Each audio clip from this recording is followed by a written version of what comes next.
Chapter 5. Speaking God's Words.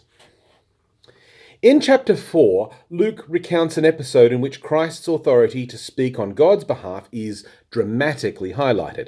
Jesus is now a grown man, about 30 years old, the age at which Jewish men were allowed to begin teaching publicly.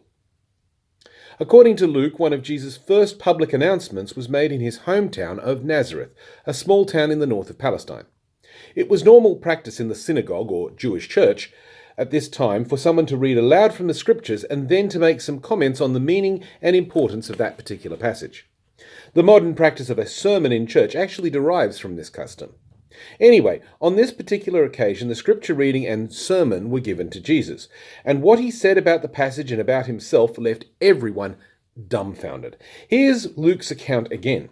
He stood up to read, and the scroll of the prophet Isaiah was handed to him.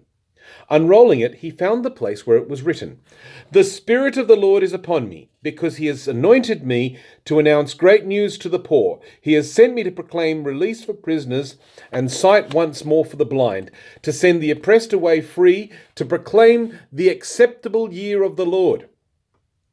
Rolling up the scroll, he gave it to the assistant and sat down. And the eyes of everyone in the synagogue were fixed on him. He began to speak to them. "Today, this scripture is fulfilled in your hearing." That's Luke chapter 4, verses 17 to 21.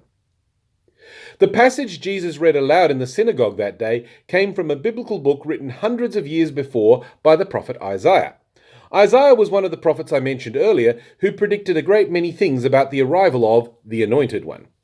This particular passage, found in chapter 61 of the book of Isaiah, foretells the appearance of the one anointed to speak God's mind. The people in the audience that day probably expected Jesus merely to make a few comments about how fantastic it will be when the Anointed One spoken of in Isaiah arrives and tells us things that only God himself could reveal. In fact, the Dead Sea Scrolls, which are Jewish documents written just prior to Jesus' birth and found only 50 years ago, contain a number of mini-sermons on this same passage, and they do precisely that. But Jesus does not simply comment upon the meaning and importance of the passage. He states emphatically that this prophecy, written centuries before, was all about him. "Today this scripture is fulfilled in your hearing." According to Jesus, he is the preacher anointed to speak God's mind, to say the things that only God could say. Hearing him teach was hearing the voice of God himself. It is a very big claim. And it's no wonder that all the people in the audience were, as Luke records, amazed at the gracious words that came from his mouth. There are so many voices in our world, as there were in the ancient world too, scrambling for our attention and allegiance. Advertisers tell us what to buy in order to be happy. Politicians inform us how to vote in order to be well governed. TV shows and magazines tell us how to dress in order to be noticed.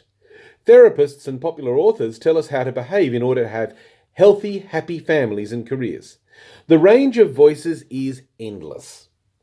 It is so difficult even to keep abreast of the mass of competing information out there, let alone to assess its truthfulness and value for our lives. If only we could hear a reliable voice above all the noise. A voice that brought clarity to our busy and complex lives. One that offered a dose of reality in the midst of the triviality of much of our media-driven society.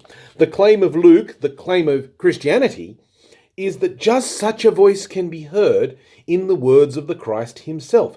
Jesus of Nazareth, the one anointed to speak on God's behalf. Throughout the rest of Luke's biography, you'll have ample opportunity to hear that voice loud and clear.